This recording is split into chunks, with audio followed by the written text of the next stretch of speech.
Hello all, welcome to my channel, and in this video lecture I'm going to talk about James Baldwin. James Baldwin is an American essayist, novelist and playwright whose eloquence means the speaking capacity and the speaking talent, whose eloquence and passion on the subject of race in America. Race means set of groups, different cultures. So the race in America made him an important voice, particularly in the late 1950s and early 1960s in the United States and later through much of Western Europe. The novel focuses on the role of the Pentecostal church in the lives of African Americans, both as a negative source of repression and moral hypocrisy and a positive source of inspiration and community. So let me tell you a major work which was written by James Baldwin. Go Tell It on the Mountain is a major work written by James Baldwin. It is set on the 14th birthday of the protagonist John Grimes. John Grimes is the protagonist of this book, and this novel is split into 5 parts. The first and final part uses John's point of view. The second uses his aunt's point of view. And the third uses his father's point of view, and the fourth uses his mother's point of view. Okay, let me tell you the short story, the short gist of this novel.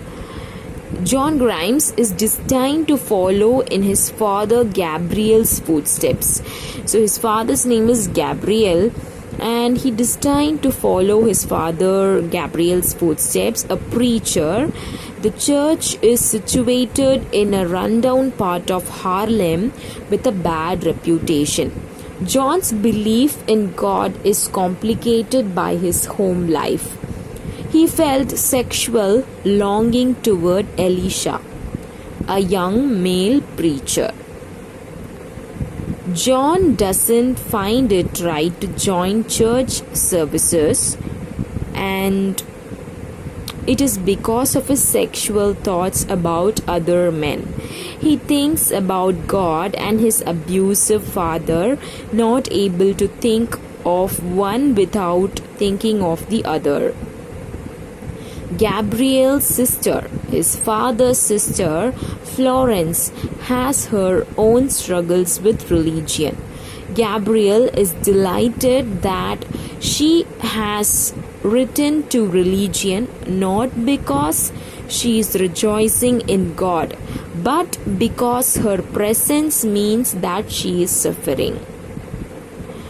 Now John feels immense joy as he gives himself up to God, even though he knows his future will be difficult. He leaves the church with his family and embraces the challenge as he steps into the bright light. So that's the short gist of Go Tell It on the Mountain. The protagonist is John Grimes. So that's it for this video lecture regarding James Baldwin. Let me tell you about Langston Hughes.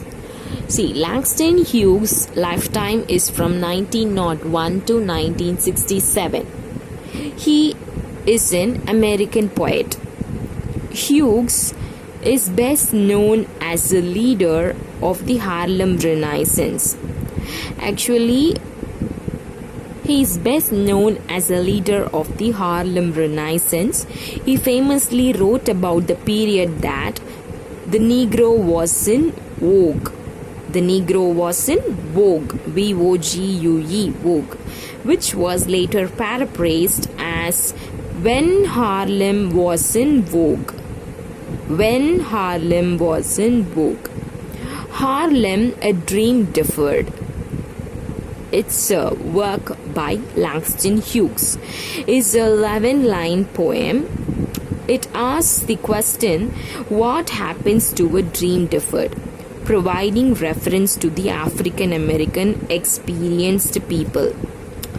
Hughes first asks 4 questions, such as, does it dry up like a raisin in the sun?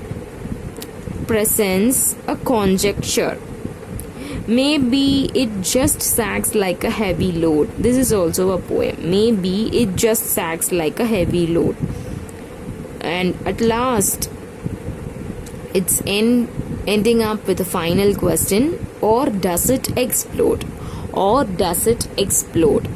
Hughes' poems Harlem, Mother to Son, and The Negro Speaks of Rivers were described in the Encyclopedia of African American Writing as anthems of Black America. So that's it for this video regarding Langston Hughes. Now the third author we are going to see is Maya Angelou, 1928 to 2014. Her lifetime is from 1928 to 2014. American poet, and she is a memoirist and actress whose several volumes of autobiography explores the themes of economic, racial, and sexual oppression. When she was not yet 8 years old, she was raped by her mother's boyfriend and told of it, after which he was murdered. The traumatic sequence of events left her almost completely mute for several years. This early life is the focus of her autobiographical work. So I Know Why the Caged Bird Sings. It was published in 1969. It is an autobiography of American writer Maya Angelou.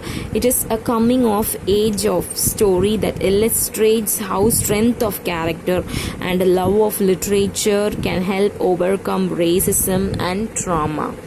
And the memoir opens in 1931 when a 3-year-old Maya Johnson arrives in Stamps, Arkansas, along with her 4-year-old brother Bailey.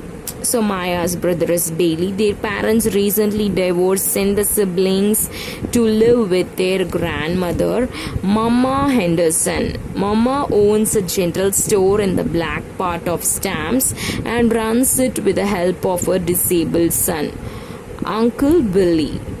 From an early age, Maya struggles with the feelings of self-doubt and abandonment and finds solace in books and her brother's company.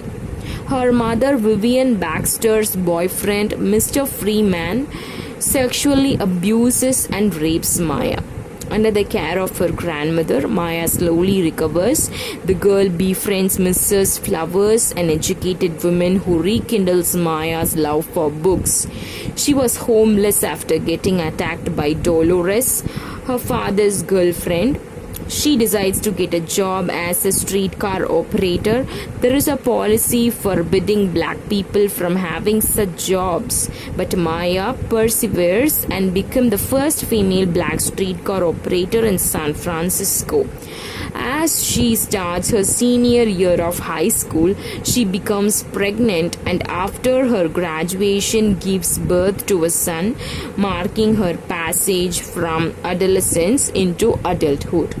So today we have seen about James Baldwin, Langston Hughes and Maya Angelou. These are all the important writers in the field of African American literature. These authors' works will help you for the revision of UGC NET exam. So you can watch this video and you can share it to your friends, those who are pursuing English literature. And that's it for this video lecture. We will soon meet in the next video lecture. Till the time we meet next, happy learning, keep loving literature. If you need any other videos, please comment in the comment box. Stay tuned to Delight's English Literature and Literics.